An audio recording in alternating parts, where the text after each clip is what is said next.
You're listening to the Breezy Moms podcast on Digital Stream Radio.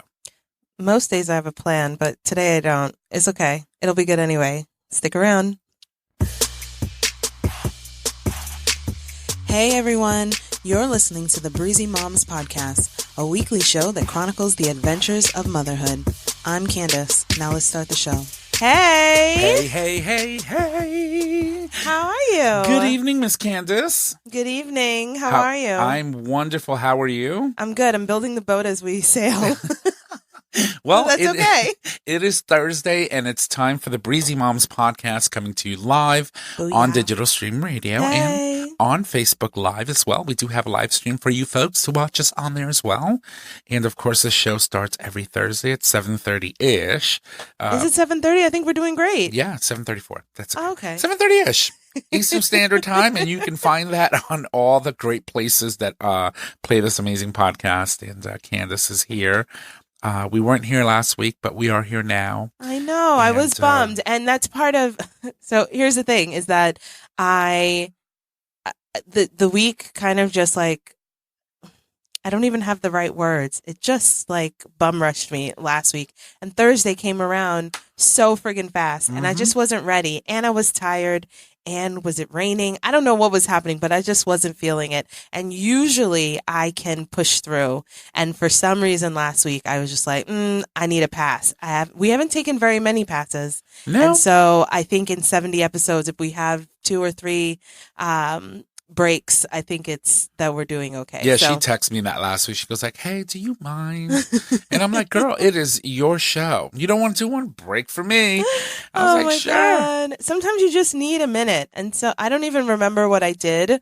But it also gave me, which I'm kind of excited about, is it gave me sort of a kick in the pants to realize that Thursdays, they keep coming. They keep coming very quickly all the time.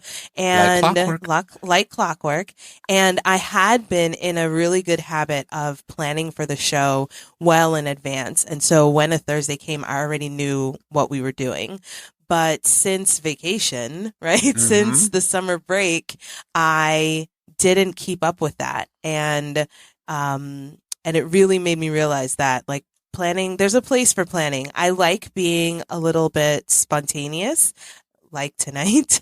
But James always tells me all the time that if you've planned something, it gives you the room to be spontaneous, right? To like be able to change on a dime when you need to, because you've sort of thought through it. It actually puts you in a stronger position to be spontaneous. So. Yeah. Again, I hate when he's right, but still.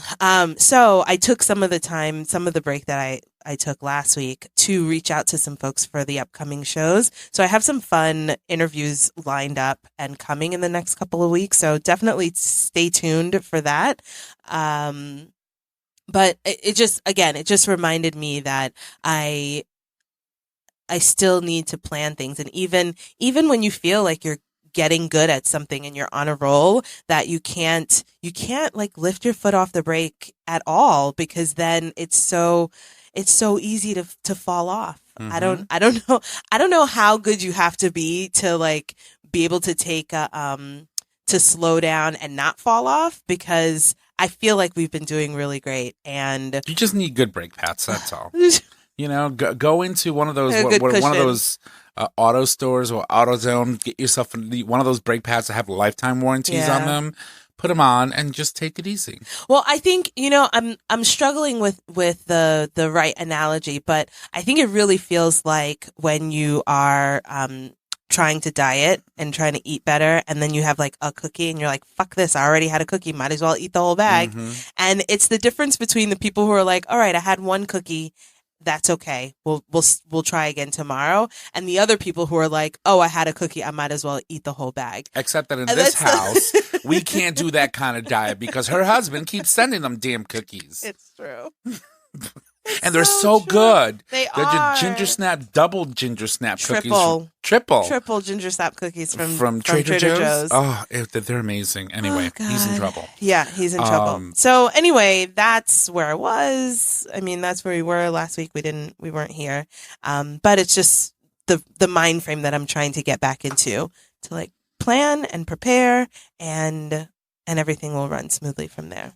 Well, that's good. And so, as you guys may have noticed today, change of season. I mean, Candace is in the studio looking like an Eskimo. Shut up. But I forgot you could see me. So the seasons have changed. We're officially now into fall, I think, right? You can tell it's brisk outside. It's cold, and it's only going to get colder.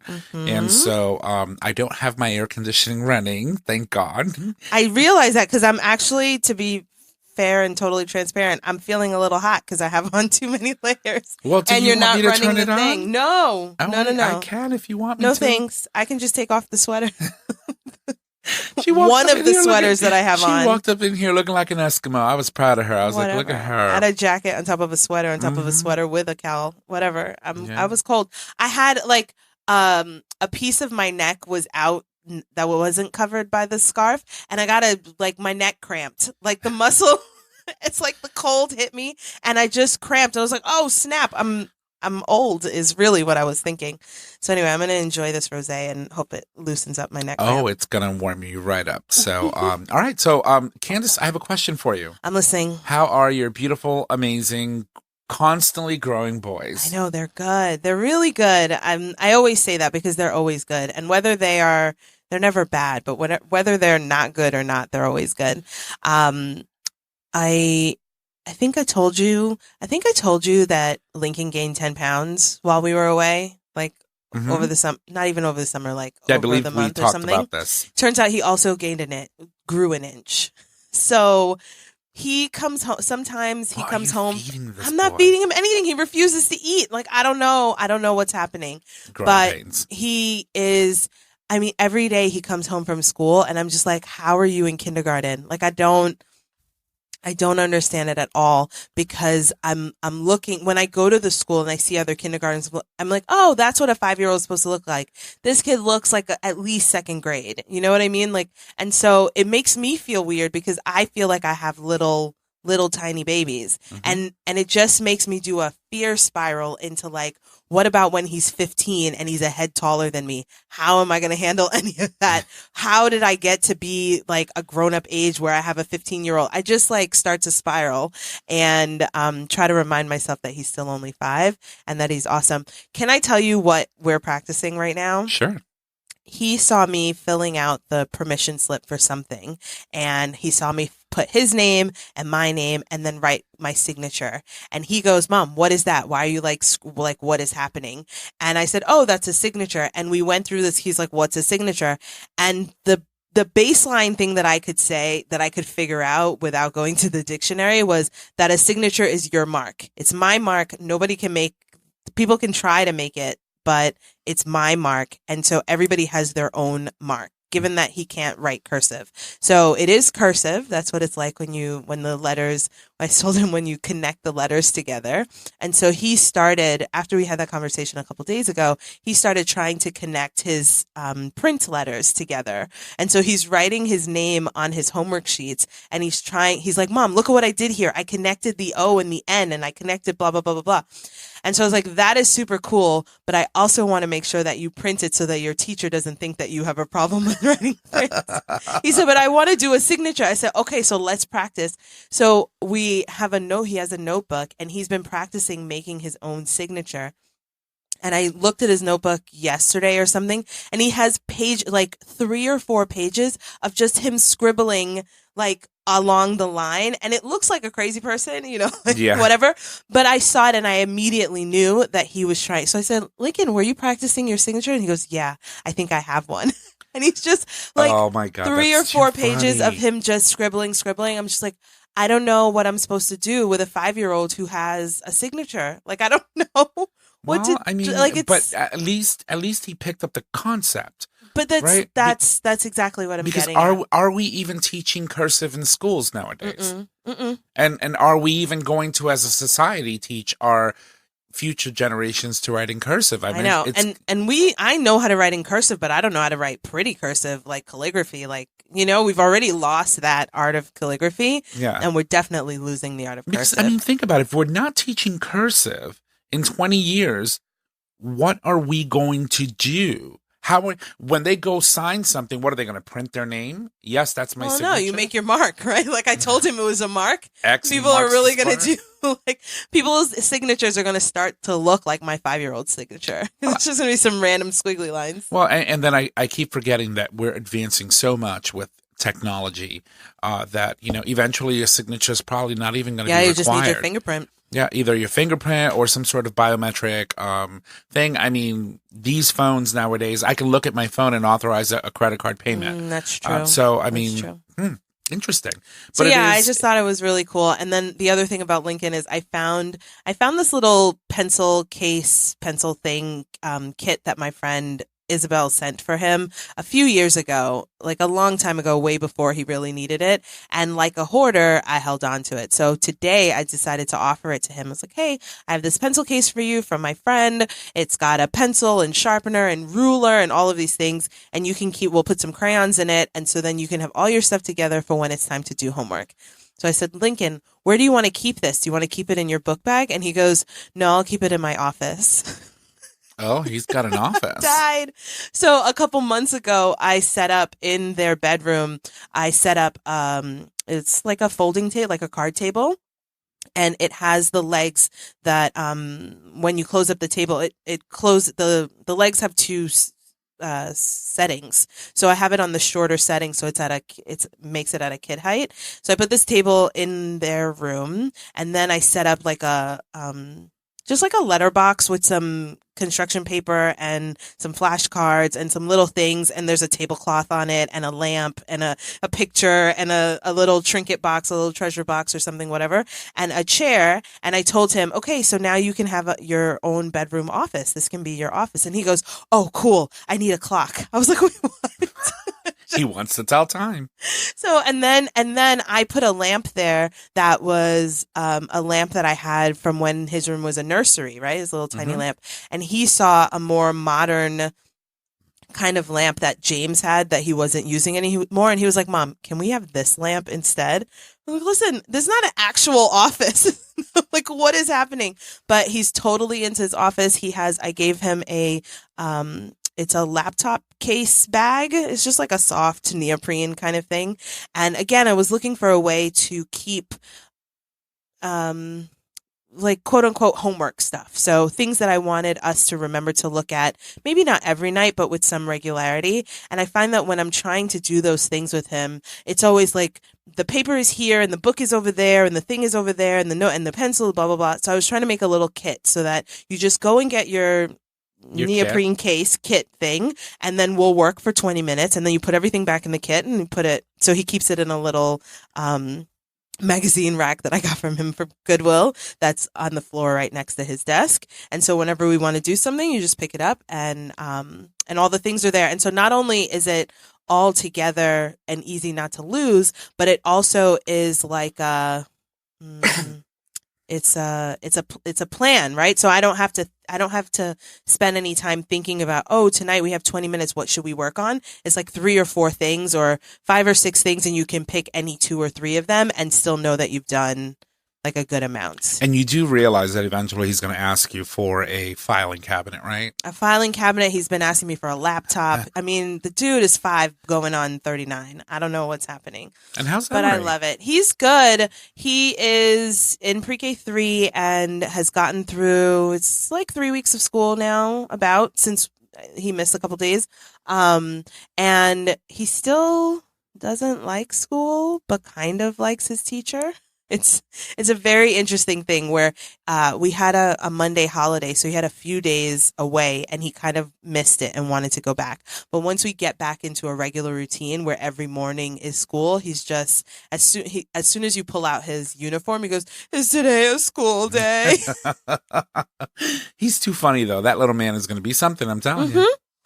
I think it's hilarious because I always hear these stories about my brother-in-law, David, who's like arguably the most successful person in our family and gave his mom a hell of a hard time when he was little to go to school. She had to drive him to school every day because he refused to get on the school bus or like whatever. But So just because they don't like school at 3 doesn't mean that they're not going to be awesome later. Yeah, it's just, I think it's probably something else that triggers that I don't want to go to school because, again, I think they probably find the comfortness of being around mom or being around a comfortable space, and then having to go to a space that you are not familiar with is very traumatizing for absolutely children. Absolutely. And I didn't realize it because I didn't realize it. And also, like, you're stuck as a mom between a rock and a fucking hard place, because when I had Lincoln, I was going to work, and so Lincoln went to daycare. And then when I had Emery, I was like, okay, I want to stay home. I don't like working. I want to stay home. And so then I stayed home. So Lincoln went to daycare, which made his transition to school really easy. He was used to being away from me for a certain amount of time, and like dealing with other people and making friends and dealing with other adults and that sort of thing. Emery never had that. Because I thought, oh, I'll be a better mom if I stay at home and like devote all my time to them. And so he never had to learn how to be away from me or deal with other kids, or maybe deal with other kids is excessive because I opened the daycare, but deal with other adults or just being away from me. And so his transition to preschool has been super hard. And it definitely feels like you can't make a right decision, because either way you do it, people will say, oh, you didn't spend time with, your kid is doing great with the transition to school, but you didn't spend time with them during their formative years. Or you spent all this time with them during their formative years and they're having such a hard time transitioning to school. Like, why didn't you like send them to daycare sooner or so? You know what I mean? Like, you just can't win. The nerve that people have when they question what you decide to do when you want to send a child to school. It's like, why would you do that? It's like, she's the parent. She can make the decision as to whether or not she's going to stay home and be with her kids, or go to work and have them be at a daycare. Yep. Don't let other parents pressure you into the style of parenting, or people without kids. People. Try to pressure you into the style of parent that they expect you to be. It's like parenting doesn't come with a book. Do you, and do it the best you can. And as long as you keep your kids safe, you keep them fed, you keep them clean, and you put a roof over their head, you're doing it right. Right. That's all you need to know. Bare minimum is still right. Like, seriously. And then anything else is extra. Like, really. Yeah, no, it's a lot. It's a lot. And I mean, it's part of why I do the show the way that I do it, because I don't think there's a right way. Without being aware, I definitely have my own bias based on my own upbringing, based on how I am trying to live now, knowing of my own upbringing. You're either trying to you're either trying to recreate what you think your mom did that was great, or you're trying to avoid what you think your mom did that was wrong, although you think you come out pretty fine anyway, so maybe the things you think were wrong weren't that wrong. But the thing is, we still end up becoming our parents anyway. Really? Right? It's like you start doing things and you catch yourself throughout the years saying things that mom said, or doing things that mom did. Or did you see that picture I posted of me in the robe with the big hair? It's definitely my fucking mom, okay? Yes, you were like, I am going to roll up into school. I'm going to. I definitely had my mom roll up on me. I was in a park when I wasn't supposed to be, when it was getting dark, and she was outside in a robe yelling, Candace, you better not be in that park. And I was inside going, I'm not in the park. I'm not in the park. I was. You just didn't see me leave. So I waited till she got to the other end, and then I booked it out the other end. But she was on the sidewalk in her duster. It wasn't a robe; it was a fucking duster, the one with the zipper, and like insane. Oh, the things that parents. But I feel like crazy moms make great kids. You know what I mean? Like I'm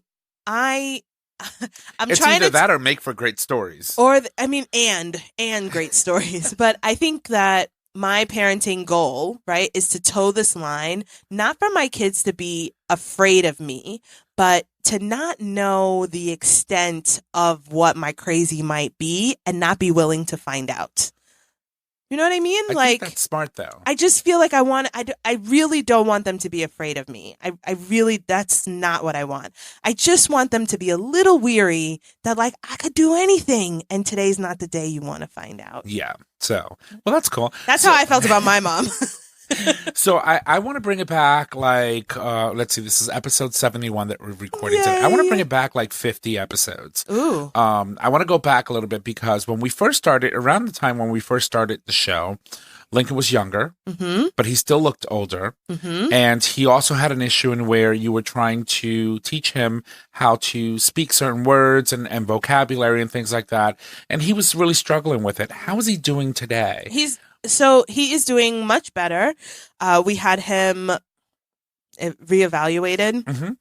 We had him reevaluate. So this is his third year in school. Kindergarten in New Haven is year 3. And so I know it's crazy and that's a whole nother thing. People deciding whether like, oh, you're sending your 3-year-olds, it's too soon. Or, oh, you haven't sent them yet. How come you haven't sent them yet? Like they're 5 and they're just starting for the first time. Yeah. You really can't ever be right. People always have something to say. But anyway, we had him reevaluated in the fall, and the speech therapist said that he is progressing and is doing a lot better than he was before. But she wanted to spend some time with him over the first 6 months of school to see if she could really tighten up a few things, and then maybe he wouldn't need it anymore. And I thought that was reasonable. He is not officially. There's still unofficial services that he's getting. It's not something that is severe enough to warrant it's called an IEP, an individual education plan. It's not severe enough delay or confusion or whatever to warrant that, but she is in the school on those days and has the availability, so she's seeing him. So I was happy with that. And then I had her talk to Emery because, siblings, genetics, in the same house, that sort of thing. And she said that he had some things that were things you couldn't understand, but he's only 3, and those are all the things that you can't understand from most 3-year-olds. No. And so he's not getting any services because he's fine. And so the thing that's good to hear, though. I mean, because it was a concern for you, but we kept forgetting that at the time he was only 4, or he was going to be 4. Oh, he's only 3. Or do you know, it's like, it's so hard to conceptualize the fact that, he is right around where he needs to be because he was so big. Right. As a child. I mean, not big, I mean tall. Tall, yeah. And so I just wanted to I appreciate that. And find out where he was. Absolutely. And that fear around Lincoln made me very fearful or like worried about Emery too. But it also comes from a place of comparison because I know a little boy who's the same age as Emery who speaks very well, very, very clearly, and also is big, so looks older and speaks older. And so we'll have the same kind of issue that Lincoln has, where people will assume a certain behavior out of him that's well beyond his capability, his developmental capability, based on what he looks like and what he sounds like, So again, it's like you can never be right enough. Like people want you to be big, but not too big. People want you to talk clearly, but not too clearly. Like it's just because if you're little and you speak too clearly, then they're going to expect more of you. So I'm trying really hard not to put too many of my own fears on my kids, but also have enough fear to be concerned, to do the right things and make sure that I'm putting in the right scaffolding early enough. And that's what I wanted to I wanted to acknowledge the fact and kudos to you because you identified it and you reacted to it and you did something about it. There are a lot of parents. I might have overreacted, but go ahead. But I mean, when it's your child, really overreacting really is just underrated when it's your own child. I mean, I think that if you have an incline or you believe that something is not where it should be, you did the right thing. You reached out to professionals and said, I think this is happening, although I do realize he looks older and I may be using some perception of comparison. You still went and followed and did what you need to do to sort of kind of get a professional assessment. Most parents won't do that. Or can't, or don't know how, or don't have the time. I wasn't working, so you don't have the time or energy or access or knowledge. There are lots of There are lots of reasons why people aren't able to get the things that they need. And I used to work in I don't even know how you would say it. It's like advocacy for parents, educational advocacy around parent choice in education, you know? And a lot of times when it comes to Black and brown people, the assumption is that we don't care. I don't know why people think that any parents would not care, right? But the assumption is that we don't care. And it's not that we don't care. It's that maybe some of us don't have the knowledge, the access, the resources, the time, the energy. Like there are a lot of things that come into play when you're talking about parenting. And when we start to put too much pressure and value on one over the other, it does a disservice to both the parents and the children. Mm-hmm. So how did you go through the motions? How did you find out where to go and how did you go about that? Did you reach out to a service? Were you aware because you were already doing sort of kind of like, you know, like when you decided to say, okay, I'm going to go see someone, how did you get there? How did you? I can't even remember because it started so it was so long ago. But you always start at your school, right? Mm-hmm. You start at your school and you tell the teacher that you have some concerns. And what happened was I said something to the teacher and she said, I can have the speech therapist check him out. And so they had a speech therapist. The schools, at school? Yeah, the public schools have a speech therapist. They're notoriously overbooked and most school systems don't have enough. So this speech therapist actually is only at my son's school like once a week, every other week or something like that, because she has a caseload of 12 different schools because there are 39 schools in New Haven and only maybe 15 or 20. I don't even know how many speech therapists there are, but there aren't a lot of them. So, so you have to have time. And this is the thing where if you get, an actual IEP, the individual educational plan, like it's by law, it's a whole long process and, everybody who's supposed to be involved gets involved. And then you have these weekly meetings and all these things have to be in place. Lincoln doesn't have that. And part of me was a little bit worried and had a little bit of issue early on because he didn't have that specific plan. Some times where she was supposed to be seeing him were falling by the wayside, you know? And it was sort of, well, I don't have to see him. Yeah, but you said you would. So like, you know what I mean? I'm going to hold you to it. Yeah. And that, I mean, I think more importantly than how I found this person, which was simply by asking the teacher and the teacher referred me, was I think we talked about this. We might have talked about it a long time ago, where you get into these situations where people say, let's do this way because it's not really a big problem.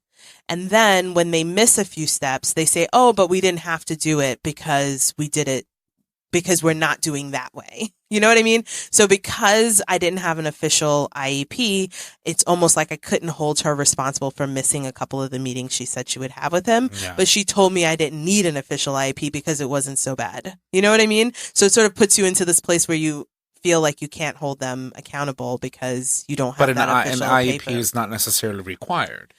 The IEP is not required, but it is required for the required visits. It's part of the required process for someone who goes through. It's the only way to get the required process going, you know? So if they're supposed to see your kid once a week for 30 minutes every week for 15 weeks, right? That's going to be on the IEP and that's an official thing that's required.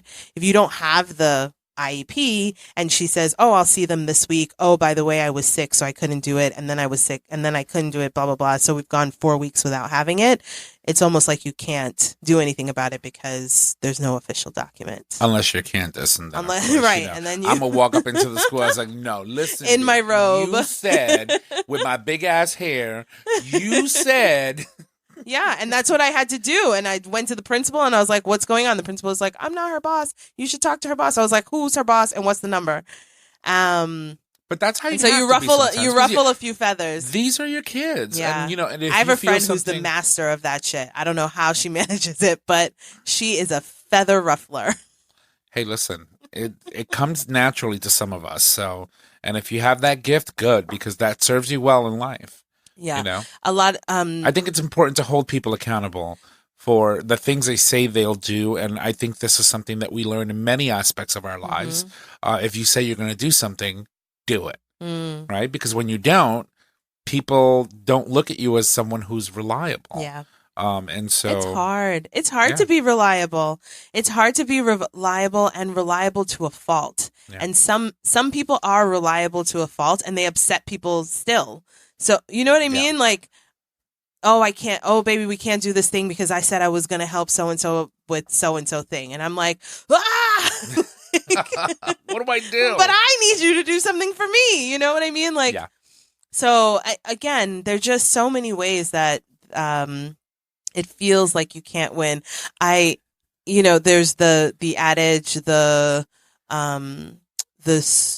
squeaky wheel gets the oil, but then there's also the adage of the nail that sticks out gets hammered. Wow. And it's literally the same, you know what I mean? It's like this, it's the same concept. It's the speak up. You're talking about speaking up. Yeah. And on one hand, you might get hammered. On the other hand, you might get oiled. Like, I don't know. I don't know what it is we're teaching people if we have both of those. One is soothing, the other one's brute. Right. But it doesn't tell me what to do because I still want, I want to make noise. I want to make noise. I'm a noise maker. So thank you, and I'm glad that Lincoln is doing amazing, and I always keep your kids in the back of my mind because of course they're a part of my life. We're here every Thursday. Uncle Tommy, yeah, and so I'm always trying to just make sure that Candace and her husband and her kids are well because I'm invested in your family, and I appreciate that. I really do appreciate that, and I'm thinking about the boys. I'm just always thinking about them and trying to figure out what to do, right? Like what kind of, it's a constant of what kind of parent you want to be, how much you want to push people. And I saw a meme the other day that said, it said something like, I wish my parents didn't let me be my own person and didn't force me to go to this event or be in that sport or whatever, because now I'm an adult with no hobbies and no talents. Right? But so, let's just unpack that for a second because it's like you don't know what kind of parent you're supposed to be. Like, how are you going to make the best kids? And I guess if the focus is making the best kids, then you're probably like a wound up type parent. But sometimes I feel like I don't have any hobbies or any skills, right? Because I didn't do my mom didn't force me to do anything except maybe go to church. And I'm not forcing Lincoln to do anything. And we actually did try to sign him up. We did sign him up for flag football, and he really wasn't into it. And I was like, listen, I'm not paying $300 for you to not be into some shit. Like, yeah, we don't have to go. You don't have to go. I don't have to pay the money. It's going to be fine. What do you want to do? Yeah. And I think, that's the important question. So we were going to have a conversation about something today. And about... kind of in line. It's kind of what do you want to do? What do you want to do? Right, talking to children like they're like they're not babies, like teaching them how to do things that adults do and things like that. And you called that terminology. So treating kids like little people and not like babies or whatever other thing, like little adults, like little almost adults are gonna be adults. Pre-adults is what we should call them. It falls under this educational method called the Montessori Method, right? Okay. There are a bunch of other ones too, but the one that people probably associate the closest with teaching little kids to be adults or independence and that sort of thing from a really early age is the Montessori Method. And that's, if you haven't heard of it, it's the one where you see little kids and they're like eating off of real plates and with real silverware and, are given real tasks like sweeping or like everything that they get is real. And the idea is that if you show a kid how to use this thing, right? If you give them a real glass, they inherently know that it's important because it's actually pretty incredible that kids at like 2 years old can see when you give them this this class that it's real and it's important and it's very different from the bright green like toy plastic cup that they got in their play set, and inherently they want to treat it a certain way. Now they may have an accident and drop it and break it, but that wasn't their intention. They won't immediately take a glass that they see as a glass and fling it across the room unless they were angry or like unless that was their real intent.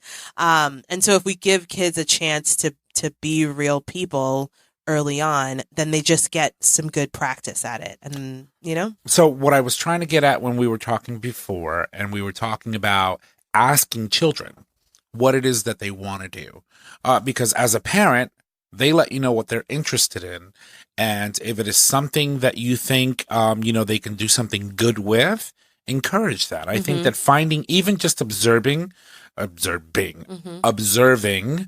your children will teach you a lot. Just sit back and watch and see what they're good at, because sometimes you can identify fairly quickly what a child is good at and encourage that, and find things and activities that will encourage their interest in what they really love or what they loved as a young child.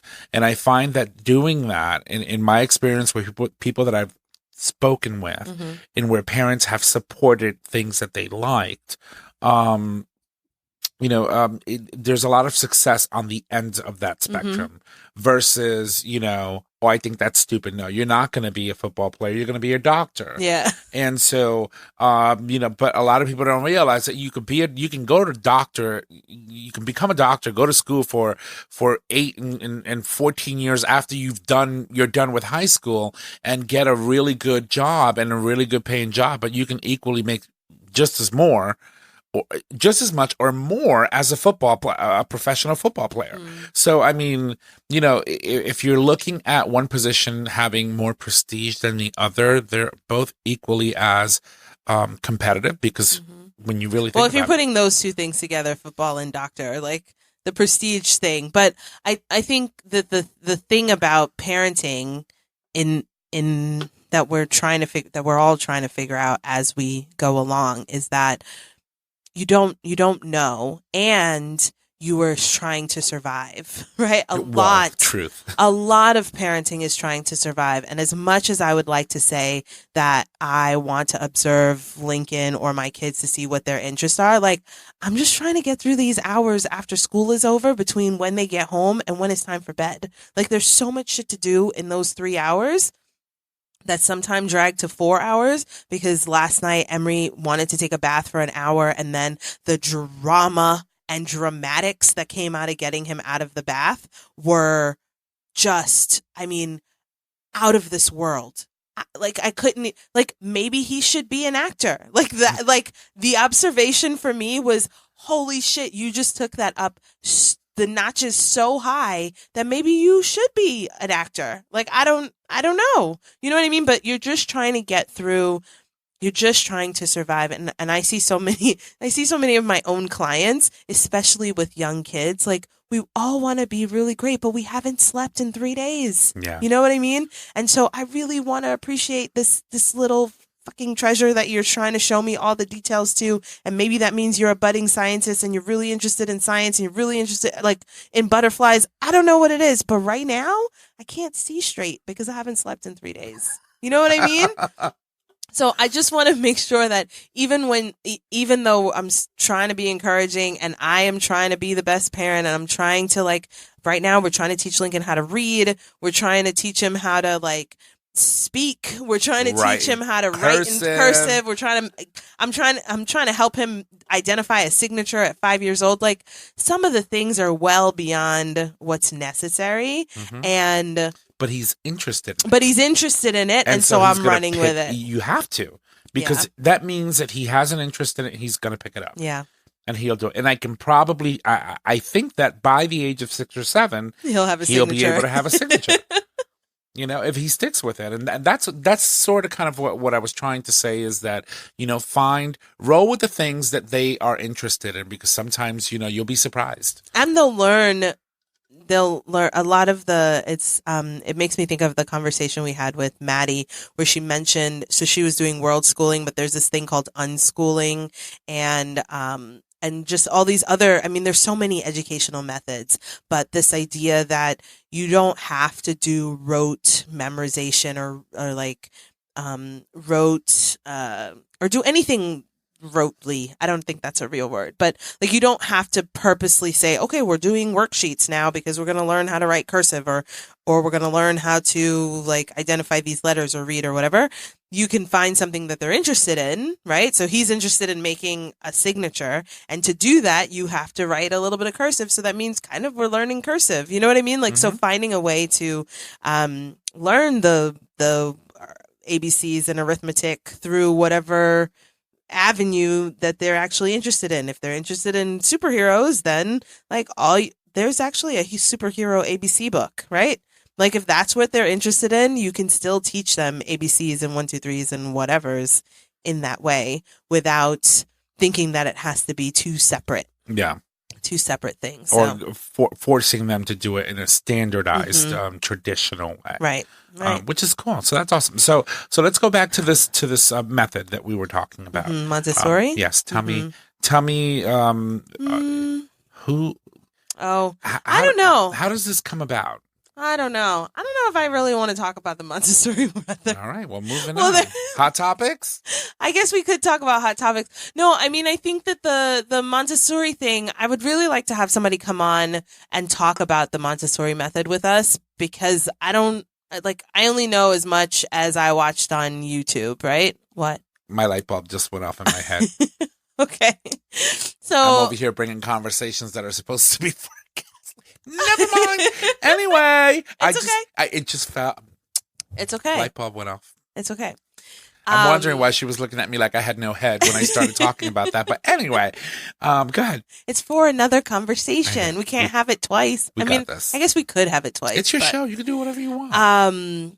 Anyway, I think what's top of mind now is really just how we want to be teaching the kids at home, right? Because this idea that we send them to school, I think a lot of times people are like, oh, school, like learning is a school thing. I send them to school. You spend so much time as a parent trying to figure out where they should go to school. Where should I live so we could be in the best-ish school district so they can get into the best school? Or like, what do I need to do so they can get into the best school so that I can leave schooling to school?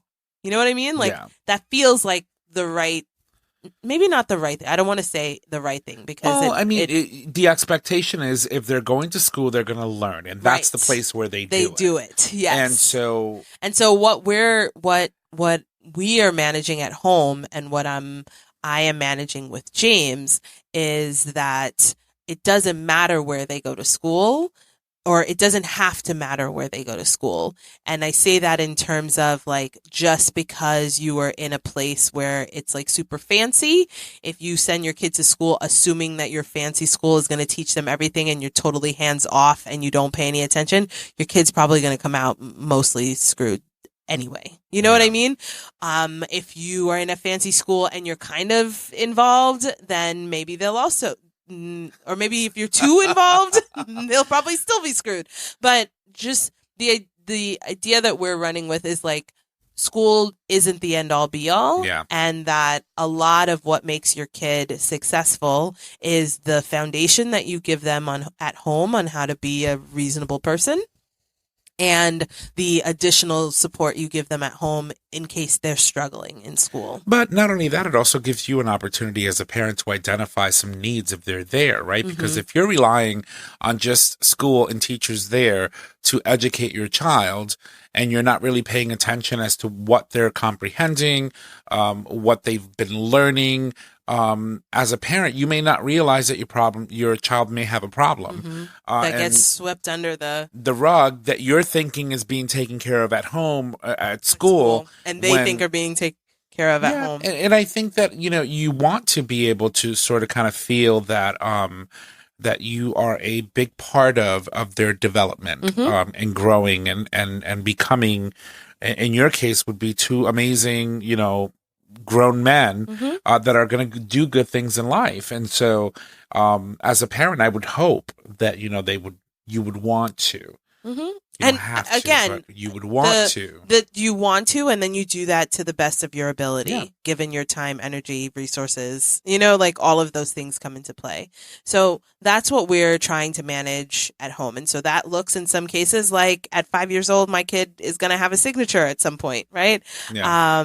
In other scenarios with my kids or with other kids, it's the way you talk to them. So one of the things that I was just thinking about that sort of in a moment of honesty and self-realization, sometimes Lincoln says some things that don't sound like he said to Emery Emery was upset about something and he was crying. And Lincoln goes, Emery, you don't have to cry. No more crying. I don't want to hear any crying. And I was like, oh shit, I've definitely said that.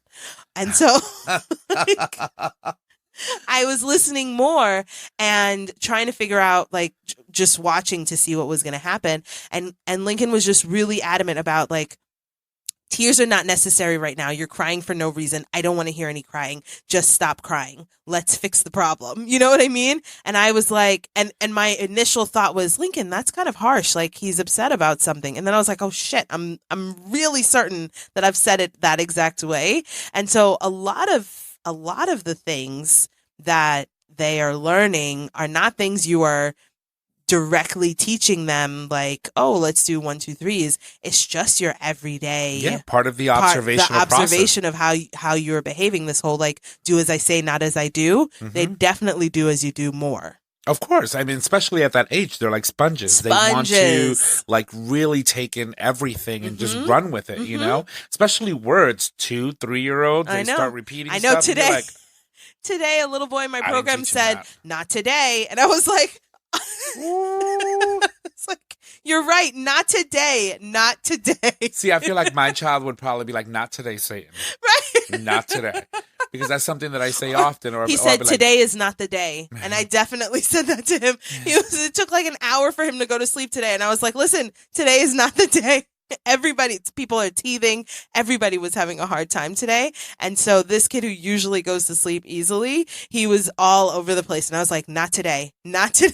See, I feel like my child would be like, not today, Satan. Or like, I could see Tommy Jr. just being like, bye. Oh my God. Yeah, it would be, and then I would be like, yeah, that's annoying. Right. So I'm annoying to other people and my child is mimicking me. I know sometimes your kids can make you better. Oh. They do. Well, that's awesome. But I've seen a ton of these memes on these memes that are like, you don't realize how terrible something sounds until you hear your toddler say it. You know what I mean? Like, you just have gotten so used to saying something a certain way. They're so good at picking up the inflection behind the message too. The intonation, the intention, like all of it. When you see a kid hit a fucking mark so on point that you are so mad at them, and then you're like, oh snap, that's me. It's too many things that happen to you all at the same time because you're mad at them and you're mad at yourself and you're ashamed and you're angry and like there's so much happening all at the same time. That is too funny. So you just gotta like swipe them up and hug them real hard. Yeah, and just like, I'm gonna try not to beat you because I know it's right. Because I know it's me. It's my fault. It's always my fault. That's it's the wonderful. It's part of the wonders and the growing pains of raising children. It's like you don't realize that they become mini yous. Yeah, and you become mini your parents even, and that's just how it is. So. Yeah, so I don't know where are we going with all that? Oh, this all started because I said I wanted to talk about this hashtag that I saw, the last 90 days. Have you heard of it? That's I was trying to. But it's okay. Hi, everyone. I'm back. At minute 49, we're going to get into the plan of the night. Okay, so I saw this thing, and it's called The Last 90 Days, and I was telling Tommy about it. I don't know if you've heard about it, but it's You're about to. It's a thing from this woman, Rachel Hollis, who I've said a couple times, no, not on air, but I said to Tommy that she probably has, like, she's a little problematic in a bunch of different ways. She's got this book called Girl Wash Your Face. And some other things that she said. But sometimes problematic people still have good ideas. So we're just going to run with the good idea. run there. So anyway, the start of October, today's October 3rd, the start of October is about the last 90 days of the year. And usually at this time, probably closer to November, we're like, oh my God, shit is going downhill. But New Year's resolutions are right around the corner. And this whole 90 days. surely to make them better. Right. And we're going to be better. We're going to be a better person. We're going to be skinnier. We're going to be nicer. We're going to wake up early. We're going to drink more water. All of those things on January 1st, right? And the truth is that if you haven't been doing them before, then all of a sudden fucking January 1st is not going to make you better. Like you might get away with it on the 2nd, 3rd, and 4th, but by the 5th, you're like, screw this shit. I've had so many January 1st New Year's days that it's too many. It's too many. So anyway, I got really interested in this whole last 90 days thing because it's a way to think about how to end the year on a high note, in a strong way, as opposed to waiting to start off strong later. And how much better will you be at your New Year's resolution, which is probably the same resolution you've had for the last 10 years if you started working on it now? Like, how much better do you think? Can you really hold on to a resolution for 10 years? I mean, I've been trying to wake up early, quote unquote early, since I was 16. Like, I've been trying to do that, girl, for a long time. It's not happening. I know. So it's time to I'm just not a morning person. And to be fair, I have been trying in the last several years, and literally no matter what time of morning I wake up, these 3 male people in my house wake up 5 minutes after I do. Like, no matter what, I swear to God, I tried for a week to wake up early, and every day I woke up earlier and earlier, and these kids were waking up at 4:30 in the morning, and I was just like, screw it. Like, if I'm gonna wake up at 4:30 in the morning and you're gonna wake up at 4:35, no way. No way. You're trying to wake up an hour earlier just so that you can get more time for you. A quiet minute. And what they're doing is they're like, screw it. I was just waiting here in bed to see when she was going to wake up. I can't. I cannot. I can't. It's almost like they know, right? They do. It's like, they do. And they're like all in your face, like, hi, mommy, what you doing? Mm-hmm. What are we doing? What are we doing? No, we're not doing anything. That is code for go make me something to eat. Mm-hmm, mm-hmm. I want food. It usually is. So that's too funny. Usually is. That is too funny. So anyway, I was trying to look. God damn it. I forgot to pull up the list of what the things are. But anyway, so it's last 90 days challenge. And shout out to an old friend, Allie, who posted it. That's how I found out about it on her page the other day. I guess it was on October 1st. And God damn it, so many pictures. Okay. Anyway, I'll post it on our page afterwards so you have the actual list. But there are 5 things that this challenge is suggesting that you do from now until the end of the year in preparation for your definite New Year's resolution that's coming up. Even though waking up early is not going to be one of them. Right. I'm just saying. So one of them is wake up early. So she's up to 4 so far. So one of them is wake up an hour earlier than you usually do to do something for yourself. So I've tried that. Actually, I've tried it for the last couple days. And Emery was up this morning 5 minutes after I was up. I literally only get to... they can smell when you get out of bed. Yeah, I only get to empty the dishwasher. I think I should stop emptying the dishwasher.Maybe it's making too much noise. But it's all the way downstairs. Tippy toe. Anyway, so wake up an hour earlier than you usually do to do something for yourself. I guess that's not empty the dishwasher. I need to find something else to do for myself. Make yourself a cup of coffee and then go sit at the table and just in silence enjoy it. All right, I'm gonna try that tomorrow. Why? Because why? So this is you time, right?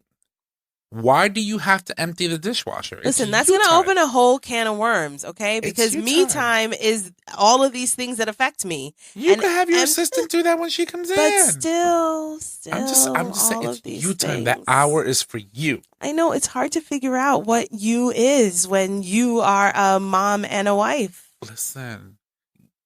It's hard. Pick up a phone, download a book, and sit for at least 30 minutes in silence, drinking a nice hot cup of cocoa or coffee. I'm gonna try. I did get a new book. I'm gonna try. And then just, now you're in silence, so they can't hear you, but you're enjoying your silence. I'm gonna try. I'm gonna try tomorrow. I have a couple books, not new books. Actually, I have Michelle Obama's book that I haven't read yet, and I have this other book, The Living Blood, by Tananarive Due. I think it's The Living Blood. It's a series of books. It's really cool that I've been trying to read for a long time. My old English teacher just gave it to me, and so I said I was going to read it. I said I was going to read it in Ghana, and I read 3 pages in Ghana.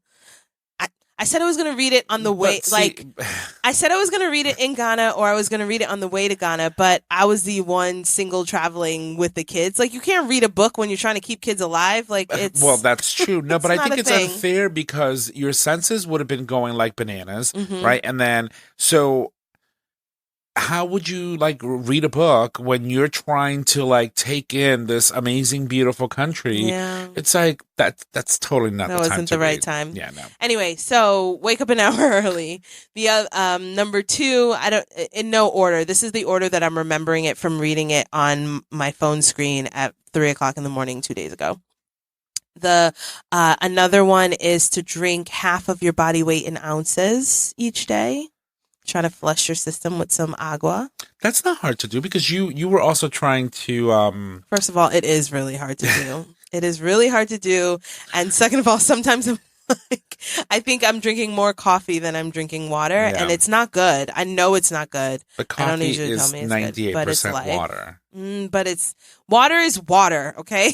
And I've been realizing I don't even think... I mean, somebody can tell me what the research is, but I don't even think that seltzer water is water because I drink 4 or 5 cans of seltzer water for the day and I'm still thirsty as a mother. It's carbonated, but it's water is water. Flat water is life.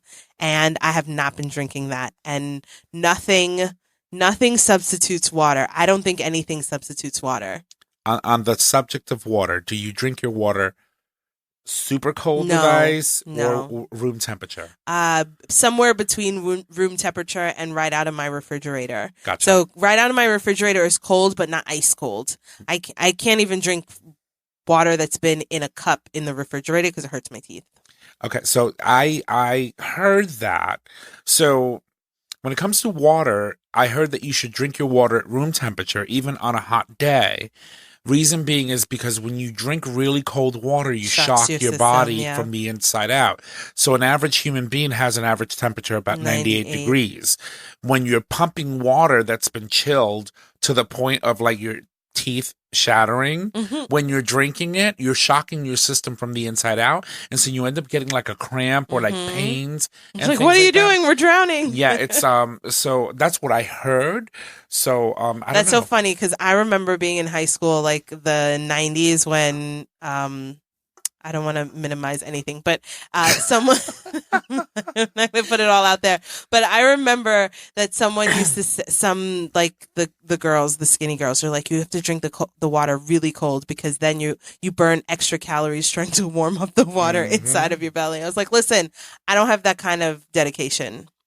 I'm going to drink this little bit of water and I'm going to keep it moving. So anyway, drink half your weight in ounces of water, and coffee and water-like things don't count. What would mine be? Just coffee, just water. Mine is about 105 ounces. 134 ounces of water I would need to drink. Yeah, it's a lot. It's a lot. And that's a bunch of those, what are those things called? Clean bottles or those, I don't know. It depends on what kind of water bottle you have. I have a coworker that actually gets kind of annoying just to see it, but she has a gallon that she fills up with water, and she's got little lines on it. Oh, so yeah, that's by smart. 7 a.m., 9 a.m., 10 a.m., 11. And so it starts from the top. So by 9 a.m., you need to be here. By 10 a.m., you need to be here. And she sort of kind of works her way down. And I'm just I mean, you do whatever works for you. That system works. Some people do that just like a regular gallon bottle, and then you can just use a marker, or you can buy a fancy one that has those marks on it already. Whatever the method doesn't matter. just the action matters. Drink the water. Something else about gratitude. So at some point during the day, whether it's morning or night, you write down 10 things that you're grateful for. 10? 10. 10? It can't be 3? Can't be 3, 10. And so the interesting thing about that is that I was like, what the hell? Like, that's a lot. But James actually had me do this exercise with him a few days ago.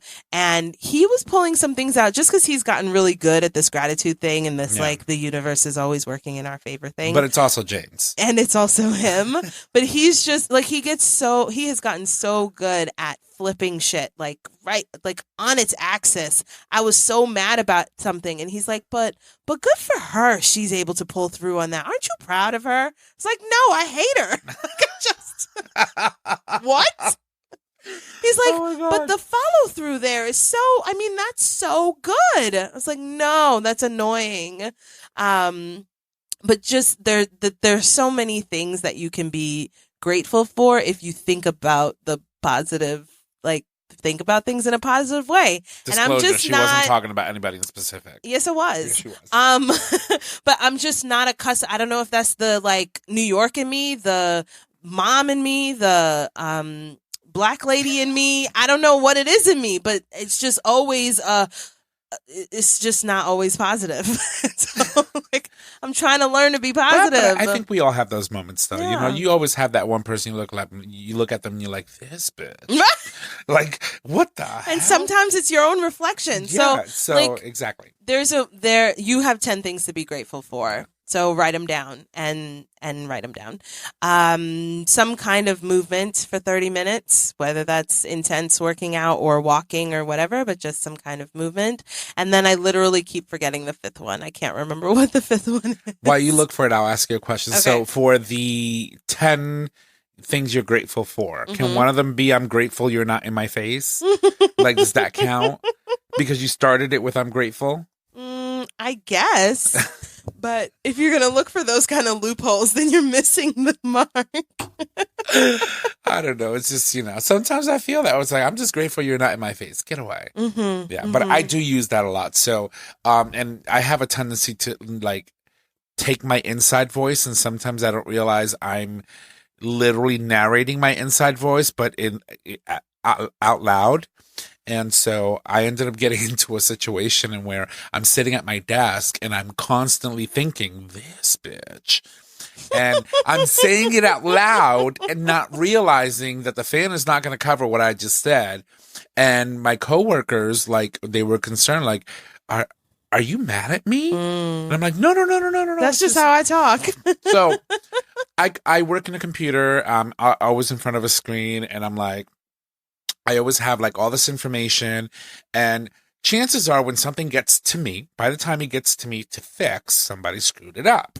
And so constantly you'll hear me all day be like, I cannot, this bitch, and this. And so my coworkers don't know who I'm talking to, right? So they're like, is it me? So is it me? I'm like, am I doing something? Is he looking at me and just caught me picking my nose or something? I don't know. You're like, well, did you? So, but I do that often. And so now that I'm aware of it, and I'm aware of the fact that I do that a lot, I've been trying to not say things. Plus, I'm also one of those that listens to, like, audiobooks while I'm at work, so that, you know, I can concentrate, because it relaxes me and helps me concentrate. So anytime I hear something crazy, and chances are I'm listening to a very provocative book, I'm like, oh shit. And, you know, and I'm like, it gets crazy. So yeah. Yeah. Okay, I found the 5th thing. All right, what's the 5th thing? And to be fair, her thing is 5 things. It's not 10 things that you're grateful for. I don't know. Someone else wrote 10 things. I think you can probably find 10 things, but 5 probably sounds more reasonable. The 5th thing is to give up a food category that you know you shouldn't be eating. As long as it's not bacon, I don't care. Right. I guess food category or food thing, but just to give up something that you know, just, like, hands down, you know you shouldn't be eating fatback chips. Like, you just... I can give up donuts and stuff like that. Right. I barely eat those anyway. Like, okay, I'm so a then carnivore. you can't give up some shit that you don't eat.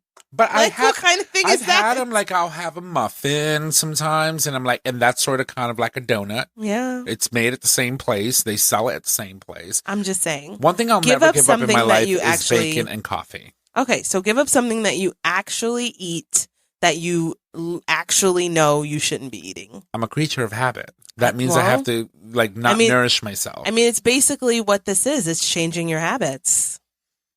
It's a whole nother conversation. Yeah. All right. It's a whole nother conversation. Well, on that note. But anyway, those are the things. And like I said, I think no matter who it's coming from, there are reasonable things to be working on for the next couple months as we close out the 2019 year. I can't even understand that we're closing out the 2019 year. We still have 90 days. We still have 90, well, like 87. We still have a few days left. But it's just a cool way to think about the last quarter of the year. Mm-hmm. And instead of the way that I typically think about this as, like, let's just get through this part, especially with all the events that you have to go to and all the family gatherings that are coming up and all the, like, days off that you have to fill with things to do with people that you may or may not want to see. Instead of thinking about it as a, like, how can we just get through this to get to the beginning of next year? Maybe thinking about it as how we can end on a high note, how we can end stronger. And if you had all these great things that you had planned on for 2019, like we all do in January of 2019, and you may be feeling like you haven't done them at all, or like you're utterly failing, you still have 3 months. It's still the last quarter, and you can make your last quarter the strong quarter. Well, good luck. So good luck to you guys. I'm going to try. I don't think I drank any water today. You know what I did? I filled up a water bottle and then I promptly lost it before I... Like I literally lost it in my house before I took one sip. I was walking around going, "Oh, I'm supposed to be drinking water." And I found the biggest water bottle and I filled it up, and then something happened and I got distracted, and I still haven't taken a sip out of that water bottle. It's probably in the dishwasher. No, it's like it's always on the edge of something. It's like the edge of the play kitchen or the edge of the stairs, or like because I'm walking around and some shit is going down, like a 2-year-old, a 9-month-old, something is happening, and you just have to drop what's in your hand, put it in a mostly safe spot so that you can attend to what's happening in front of you. And most of the times I don't remember what that spot is. All right, so very quickly, let's read these 5 before we wrap it up. Again, one more time. Get up an hour earlier. Mm-hmm. Move your body for 30 minutes. Drink half your body weight in ounces. Give up some food thing that you know you shouldn't be eating. And write down at least 5, maybe 10 things you're grateful for. Okay. Now you know. That's the plan. I guess you can shout me out if you see me not doing something. But I'm going to be trying to. If you see me drinking like half my body weight in coffee and not water. I'm going to be like, good girl, see, because I love coffee. So or wine. Yeah, or rosé. Like, I got to work at 6 o'clock in the morning. I took that first sip. I was like, live. So, and because of Jessica, I've been French pressing my coffee. It's made all the difference. I haven't used my Keurig machine in a long time. Well, I sort of kind of have a cup of coffee here at home, and then I buy one on my way in. So, and by 10 a.m., I've had 3 cups. I know. I have 3 cups over the course of the day, but not by 10 a.m. It's no wonder I'm probably screaming this bitch, and I don't even realize it. But anyway, that's a story for another day. Okay, I don't have a tip this week except to do this thing.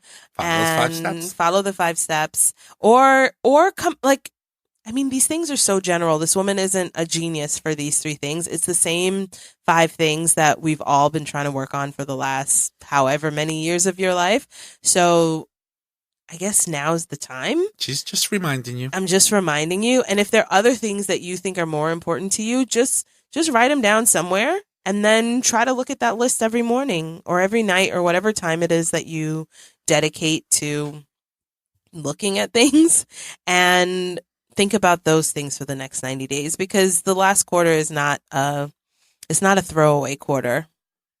That's what I think. It could be the quarter that makes all the difference.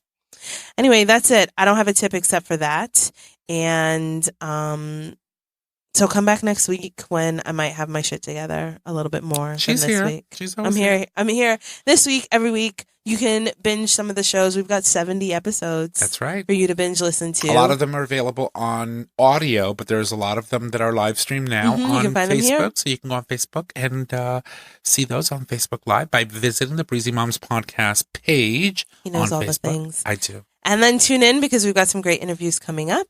And so thank you as always. I'm so glad for those of you who watch and for those of you who listen and share and like the show. Thank you. I super, super, super appreciate it. And I'm looking to go into this last quarter like a boss. So see you next week. Bye. This show is produced by Tom Ortiz at Digital Stream Radio. It's available for download on Podbean. Follow us at Facebook at Breezy Moms Podcast or email us at breezymomspodcast@gmail.com. Until next time, don't stress, just breathe.